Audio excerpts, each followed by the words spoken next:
Today I've got 3 clone fragrances that are inspired by or alternatives to, I would say, 3 of the biggest hype monster fragrances that are on the market right now. These are 3 that are being talked about by everyone, and actually each of them has other brands doing clones of them right now. And so this is a list I've really been looking forward to, and these are fragrances I've really been looking forward to getting my hands on. So we're going to get into this, but before we do, consider subscribing if you haven't done that. I've got videos coming out every couple days, and I hope you'll join us. Also, remember to give a like to the video if you dig it, and let me know in the comments, have you tried the originals or any of the alternatives, clones that are coming out?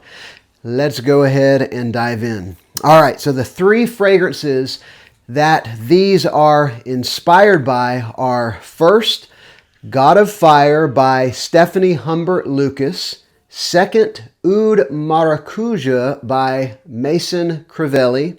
And third, Parfums de Marly, Althair, I never know how to pronounce it the right way. And so these are 3 fragrances that you probably know are getting a lot of attention right now, and I think for very good reason. I'm going to start with the one that I think is most interesting. I don't know if it's my favorite. It's probably tied for 2, but the one that is most interesting to me because it is so very different. This is niche perfumery at its finest, I think, and some, normies would say at its worst, because this is an oud fragrance. These are from Zoha Aroma. I've done a number of videos on Zoha over the past year or 2. I first started hearing about the brand because several of you were telling me I needed to get a hold of this or that from Zoha. And finally, the brand actually reached out to me and said, can we send you some fragrances, make videos on them, say whatever you want. And that's what I've done. I don't make any money. They're not paying me to say this. So I'm just going to give you my honest thoughts about these fragrances. All right, so the first one, Passion for Oud, and it's an alternative to Oud Maracuja, if I'm saying that right. And it is super interesting. Oud is a note that I'm honestly still discovering. I didn't start out in oud fragrances. I would say, had never really worn an oud fragrance until around 3 years ago or so. It just wasn't really in my orbit. I was much more, mostly wearing designers with the exception of a few niche fragrances that had made their way onto my radar. Oud can appear in all different forms. It's often mixed with spices. It can be mixed with things like leather for a really strong fragrance. They can be mixed with fruit, all kinds of different nuances and different kinds of oud. Now, this fragrance and the one that it's cloning, the notes are rose, passion fruit, saffron, patchouli, leather, and oud. Now, those last 3 notes, even really the last 4, saffron, patchouli, leather, and oud, are going to let you know that this is going to be a fragrance with some power, with some heft, with some strength, and specifically some darkness.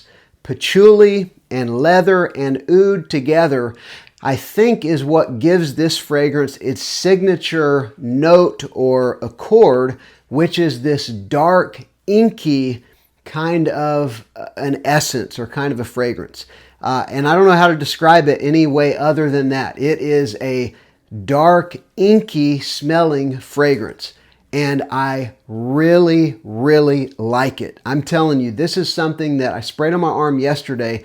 I kept going back to it over and over again. It is so interesting. And I don't mean interesting as in like, oh, that's interesting and something that I never want to spray on me. But I do have a couple fragrances like that. They're interesting, but I'm never going to wear them. I will absolutely be wearing this fragrance this fall and this winter because it's interesting in a I don't know. It's not quite gourmand, but it's quite sweet. There's a good bit of sweetness, I think, coming from the passion fruit and perhaps the rose. And even patchouli can have a particular kind of almost gourmand sweetness.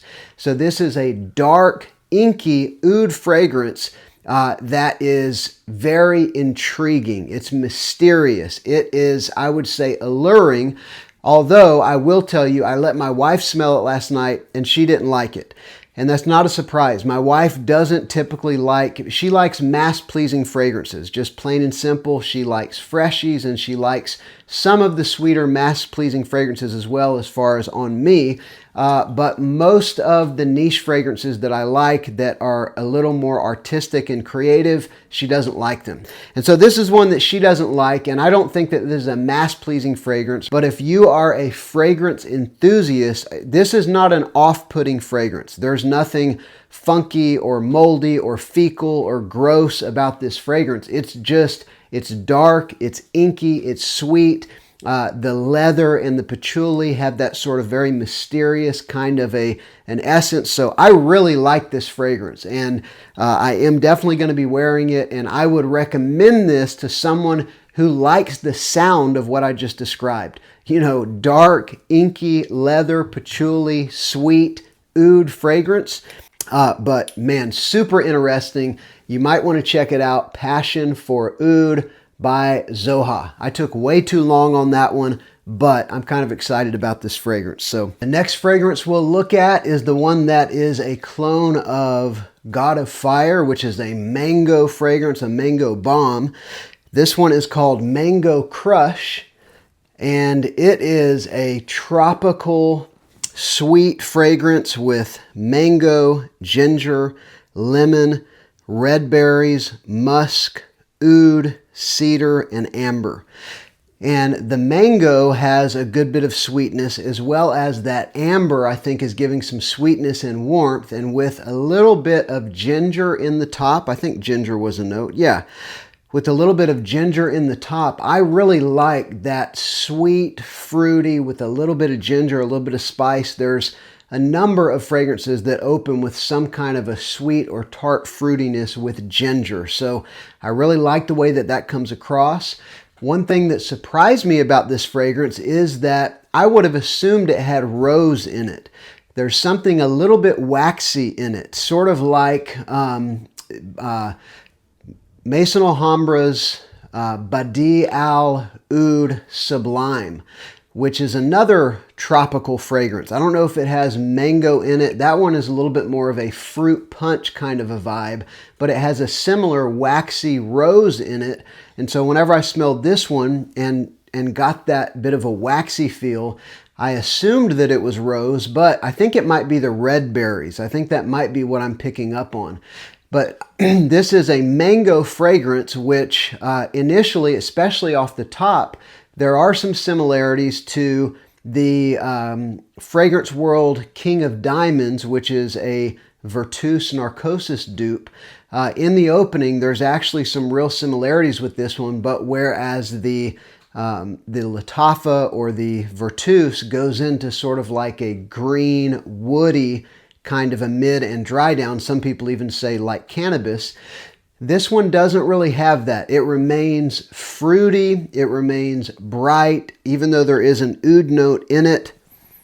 I don't really get a darkness. It almost has more of like a smooth, fruity, tropical kind of a lotion vibe. This one definitely smells good. I would say summer is where this is really going to shine, although I do think you could totally wear it in the fall or even in the winter because it's got some strength, it's got some longevity, and it has a good bit of sweetness. To me, this is a little more feminine leaning. It's definitely a unisex fragrance, but I would say a little more feminine leaning than the other mango oud fragrance that I talked about. So I would say that if you want a tropical fragrance that's got a strong mango as well as a little bit of that sparkling ginger, it's actually a very interesting fragrance and one that I think both men and women could both wear. So again, Mango Crush. I would say out of the three, this is the one that I honestly will wear the least, but that it's got a good bit of quality and something that I think a lot of people will enjoy. All right, this next one, this is an alternative to Parfums de Marly, Althair. Somebody tell me how to pronounce it the right way. This is Zoha's Golden Ember, and this is very, very good stuff. This is, I did a side-by-side with Liquid Brune, which is kind of the very popular alternative to Althair that is kind of blowing up right now. And I'll tell you right off the top, this is stronger than Liquid Brune. I think the cinnamon comes out a little bit more in this one than it does in Liquid Brune. And let me tell you this as well, the notes, you've got cardamom, cinnamon, vanilla, elemi, praline, almond, and guaiac. And one of the things that people don't talk about often with Althair, I think, is the best part of the fragrance. It's the praline. It is a vanilla bomb, absolutely, but to me, the praline is what makes it distinct from like Mercedes-Benz Club Black, which is just a straight vanilla bomb, or other, Spiritus Double Vanille, just vanilla exclusive fragrances. This one has that warm, I would say even crunchy kind of a praline note, almost nutty, but if you've had a warm caramely praline, you know exactly what I'm talking about. And so again, with notes like almond and praline, you do have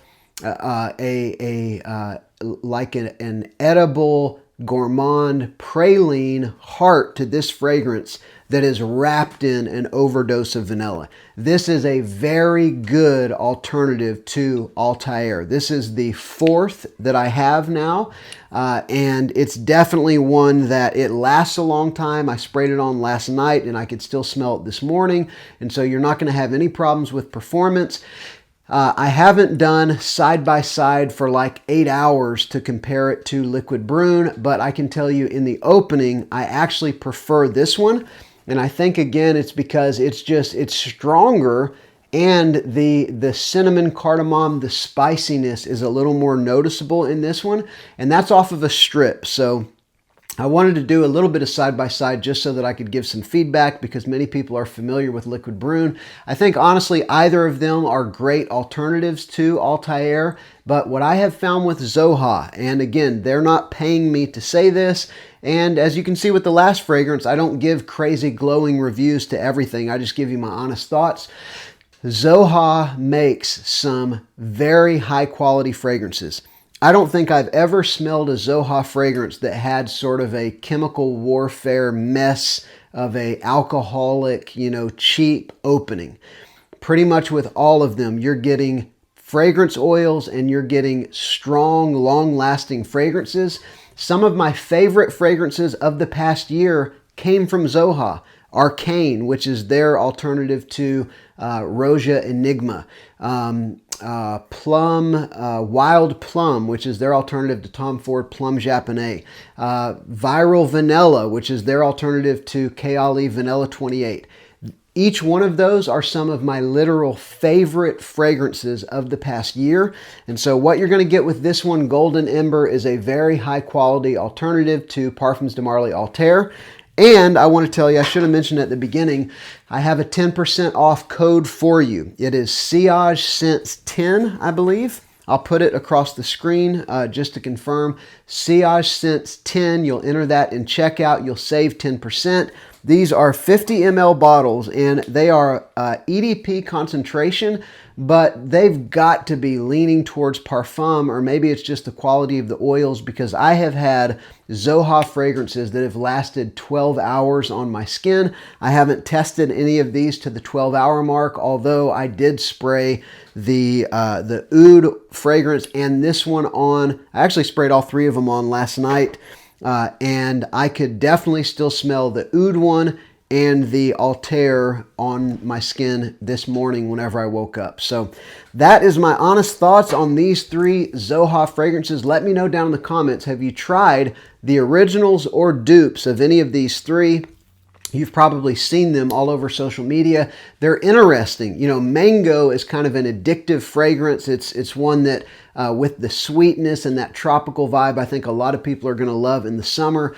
Oud is one of those fragrances that's been around for hundreds of years, but there are such interesting things that are being done with Oud. And this one, this dark, inky, mysterious Oud fragrance, if you are a like a fragrance lover, somebody who's really into this hobby, and you've got some experience under your belt where you can appreciate things that are different and creative and artistic, you're probably really going to like this. And Althair is super mass pleasing. Almost everybody loves it. And, you know, I think it was a really good choice to pick these three to release at this time. So thank you so much for watching. Remember to use the discount code, give the video a like, and subscribe. I'm Justin. This is Sillage Scents.